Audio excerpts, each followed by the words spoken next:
வணக்கம். இப்பதிவினை முதற்தடவை பார்ப்பவர்கள் அல்லது ஏற்கனவே பார்க்க தவறியவர்கள் சப்ஸ்கிரைப் பண்ணி பார்க்கும்படி தயவுடன் கேட்டுக்கொள்கிறேன். சாதித்தல். சாதிப்பவர்கள் எப்படி செயல்படுவார்கள்? அவர்களின் குணங்கள் தெரியுமா? தங்களின் வாழ்க்கையில் சாதிக்க விரும்பும் ஒவ்வொருவருக்கும் உறுதுணையாக இருப்பது தன்னம்பிக்கை மட்டுமே. இதுபோன்ற தரமான சில குணங்கள் நம்மிடம் இருந்தால் நாம் தான் சாதனையாளர். ஆனால் உண்மையில் தன்னம்பிக்கை உடையவர்கள் எப்படி இருப்பார்கள்? அவர்களின் செயல்பாடுகள் எப்படி இருக்கும் என்று பார்ப்போம். தன்னம்பிக்கை உடையவர்கள் எப்படி செயல்படுவார்கள்? தன்னம்பிக்கை உடைய சாதனையாளர்கள் தாங்கள் எடுக்கும் முடிவில் அடுத்தவர்கள் தலையிடுவதை அனுமதிக்க மாட்டார்கள். பிறரின் ஆலோசனையை கேட்பார்கள். ஆனால் அதை பலமுறை யோசித்து தங்களுக்கு சரியாக தோன்றுவதை மட்டும் எடுத்துக்கொள்வார்கள். அப்படி எடுக்கும் முடிவுகள் தனக்கு நிம்மதியை கொடுப்பதாக இருக்க வேண்டும் என்று நினைப்பார்கள்.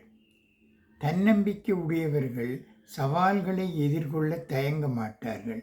எதிர்கொள்ளும் சவால்கள் அனைத்தும் தனது திறமைக்கு பெரிதாக இருந்தாலும் அதை ஒரு புது அனுபவமாக எடுத்துக்கொள்வார்கள்.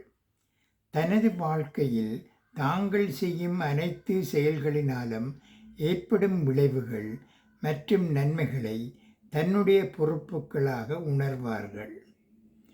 வாழ்க்கையில் சில முடிவுகள் கைமீறி போனால் அதை எப்படி தங்களுக்கு சாதகமாக மாற்றிக்கொள்ள முடியும் என்பதை பற்றி மட்டும் யோசிப்பார்களே தவிர அதிலிருந்து வெளியேறுவது எப்படி என்று யோசிக்க மாட்டார்கள். தன்னம்பிக்கை மிக்க நபர்கள் தன்னை மட்டுமே அதிகமாக விரும்புவார்கள்.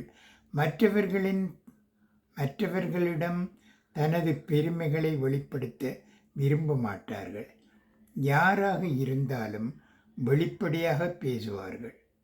தங்களின் கனவுகள் நிறைவேற எத்தனை தடைகள் வந்தாலும் அதை தகர்த்தெறிந்து அந்த கனவுகளை நனவாக பாடுபடுவார்கள். ஆனால் தான் போகும் வழியில் சந்தேகம் வந்தால் அதற்கான காரணத்தை ஆராய்ந்து வெற்றி பெறுவதற்கான வழியை தேடுவார்கள்.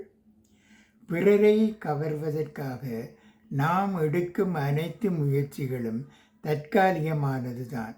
நம்மிடம் உள்ள குணங்கள் மற்றும் நல்ல மனதை நேசிக்கும் உறவுகள் மட்டுமே நிலைத்து நிற்கும் என்று நினைப்பார்கள்.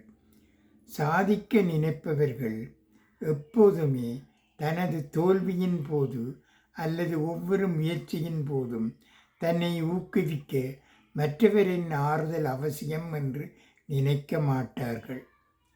நாம் செய்யக்கூடிய எந்த ஒரு விடயமாக இருந்தாலும் அதற்கு சுயமரியாதை மிகவும் அவசியம் என்று நினைப்பார்கள். பிறரிடம் ஏற்படும் கருத்து விவாதத்தில் தனக்கு எதிர்த்தரப்பினர் கூறும் கருத்துக்களில் நியாயம் இருந்தால் அதை ஏற்றுக்கொள்ள தயங்க மாட்டார்கள்.